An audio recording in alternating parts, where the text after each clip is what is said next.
O'tgan videoda birinchi menyumizni ko'rsatib o'tgan edi. Bu ikkinchi menyumiz hisoblanadi. Ko'rishingiz mumkin. Ikkinchi menyumizga o'zgarishlar kiritilgan ikki xil baliq, ikrasi, qora non sariyolari bilan fruktamizga sitrus mevalardan mango, marakuya, drakolla qo'shilgan va sezonniy frukti.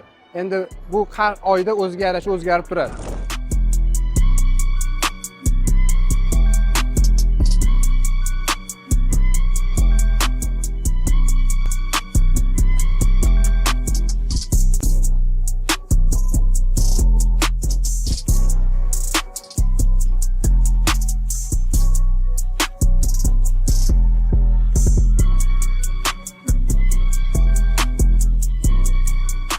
Bu ko'rib o'tganingiz ikkinchi menyumizni may, iyul oyida to'y qilaman degan mijozlarimizga kelaverasida xudo xolisa chiroyli narxlarda kelishtirib qilib beramiz.